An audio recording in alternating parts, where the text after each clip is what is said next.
When we think of self-harm, we often picture physical cuts or bruises. But what if I told you that some forms of self-harm don't leave any visible marks? They show up in habits we might not even realize we're doing, but they hurt just as much. These are things we brush off or justify. So let's talk about what they look like, why they happen, and how to shift toward healthier habits. Quick trigger warning, this video covers self-harm in ways that might be tough for some viewers. Please take care of yourself while watching. Also, shout out to Sheraloni for inspiring this video with their comment. This conversation matters, and your voice helped bring it to life. Let's begin. Binge eating. We've all had those days. Stress, frustration, or sadness hits, and before you know it, you're eating. Not because you're hungry, but because it's your way of coping. You keep going, barely tasting the food until it's all gone. Emotional eating is really just our way of trying to deal with feelings we don't know how to process. Food becomes comfort, distraction, or even punishment. Yes, binge eating can feel good in the moment, but that feeling usually fades. Over time, this pattern can lead to weight gain, digestive problems, and even higher risks for diabetes or heart disease. If you reach for food when you're not hungry, ask yourself, am I really hungry, or am I trying to distract myself from something else?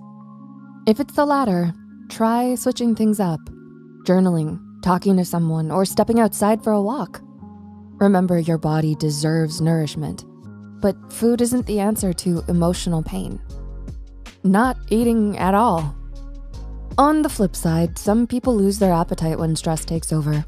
Suddenly, hours pass and you haven't eaten anything.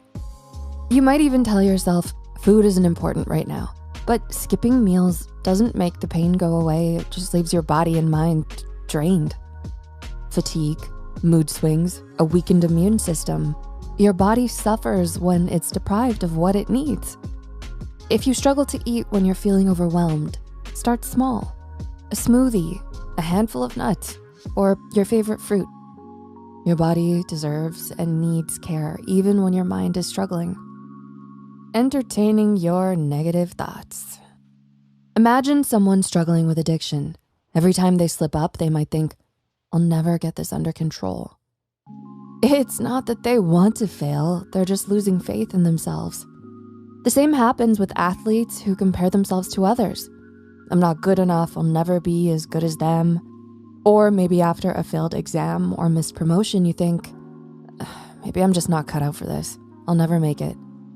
Here's the thing, negative thoughts will always show up, but it's when we entertain them, when we let them define us, that they become self-harm. Instead of letting that voice pull you down, counter it with truth.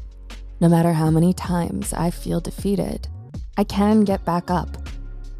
Keep your head high. You're doing better than you think. Celebrate every win, even the little ones. And don't forget the challenges you've already overcome. You will get through this too. If you're finding this helpful, don't forget to hit that like button and subscribe.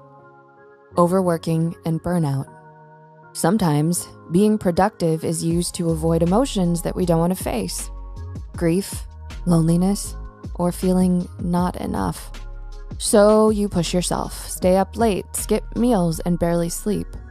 Overproductivity numbs the negative feelings and distracts you from the emptiness. You tell yourself it's necessary, that you're just ambitious, but then gradually the exhaustion sets in. You're always on edge, snapping at people, forgetting things, feeling like a shell of yourself. Your body aches, your mind is foggy, and yet you still feel like you're not doing enough. That's because overworking isn't just about workload. It's about what you're trying to escape. And the truth is, work won't fill the void. It won't erase the loneliness, heal the hurt, or make you feel worthy. You deserve rest, not as a reward, but as a necessity. Slowing down doesn't mean you're weak, it means you value yourself. If you've been drowning in work, ask yourself, what am I running from?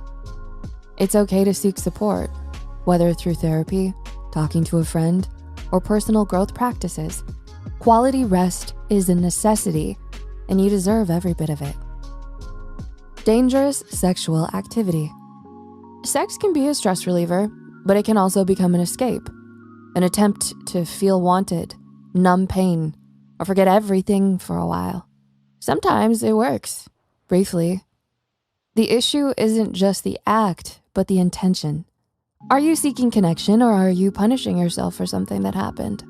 If you're engaging in risky behaviors, unprotected sex, extreme fetishes, hookups with strangers, it may not be about pleasure anymore. It's self-harm in disguise. After the pleasure ends, what's left? Often it's regret, shame, the feeling of being used. And then, of course, there are risks of STIs, unwanted pregnancy, and even injury from rough, non-consensual acts. But it doesn't stop there, does it? You start believing your body is just a vessel for the pleasure of others, like you're only as valuable as what you can offer. But that is simply not true. Your body isn't just for others to use, it's yours. And it deserves love, respect, and care. Above all, it deserves care from you. Alcohol or drugs as an escape. It starts with one drink to take the edge off, a few more to forget, and before you know it, the bottle's empty. And so are you. Initially, you feel lighter, more free, maybe even numb. But the high wears off, and the problems are still there, waiting for you. And now they come with headaches, regrets, and anxiety. But here's the thing. It's not just about the drink. It's about why you keep reaching for it. If alcohol or drugs have become your go-to way to cope, to make life feel bearable, it's more than just a habit. It's self-harm. Over time, it messes with your memory, weakens your immune system, and can make anxiety and depression worse. It can even hurt the relationships you care about most. And slowly, you might start believing you need it to get through each day. But that's not true. You don't need alcohol or drugs to feel okay.